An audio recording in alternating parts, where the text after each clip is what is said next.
Hepinize merhaba. Doktor X ailesi, ben Doktor Kemal Aslan. Bu videomuzda size LDH nedir ve nasıl düşürülür anlatacağım. Kısa bir şekilde önce LDH neymiş bakalım, onunla başlayalım. Daha sonra nasıl düşürülür. LDH ismini laktat dehidrogenazdan alır arkadaşlar. Bu pürüvatı laktata dönüştüren bir enzim. Glikozun hücrelerde enerjiye çevrilmesinde rol alan bir enzim. LDH'ın 5 tipi var arkadaşlar. 5 izoenzimi var.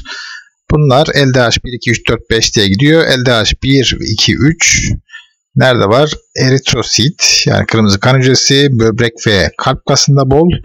4 ve 5 ise nerede bol? Çizgili kas ve karaciğerde bol.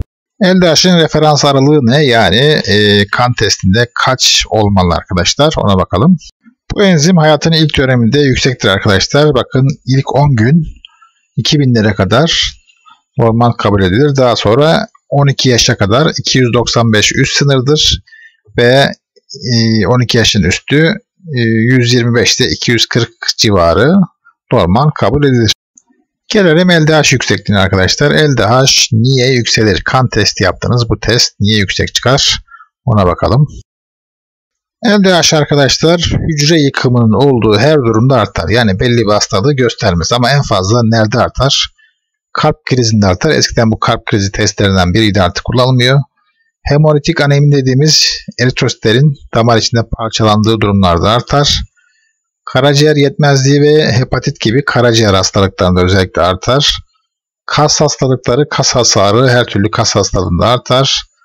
Pankreatit dediğimiz pankreas bezinin iltihabında artar. Birçok kanserde artar. Felç durumlarında artar ve doku nekrozu, yani dokunun kanlanmasının bozulduğu her durumda artar. Yani LDH yüksekliği belli bir hastalığa spesifik değil. Çok nadir kişilerde LDH düşüklüğü de görülebilir. Bu niye olur? Genelde aşırı C vitamini almış kişilerde test yapılırsa bu testi etkiler, LDH düşük çıkar. Onun dışında bir de genetik durumlar olabilir. Bu enzim eksikse ne olur? Glikoz enerjiye dönüşemeyeceği için özellikle egzersizde ne olur? Kas yorgunluğu ve kas ağrıları olur ki bu çok nadir bir durumdur.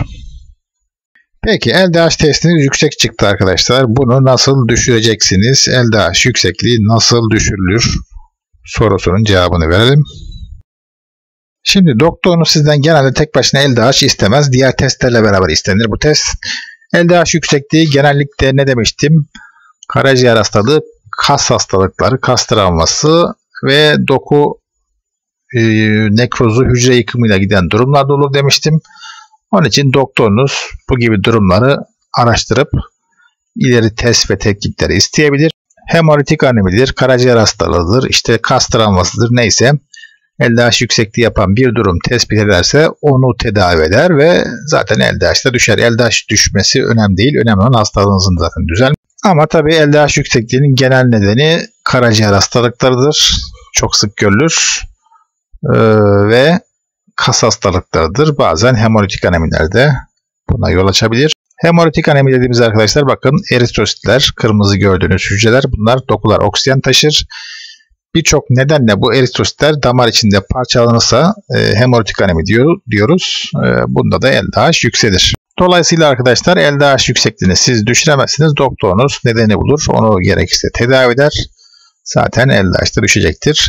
Siz ne yapacaksınız? Bir kere karaciğerinizi koruyun. Hiçbir zaman alkol almayın. Hiçbir zaman gereksiz ilaç kafanıza göre kullanmayın. Bunlar hep karaciğere zarar verir.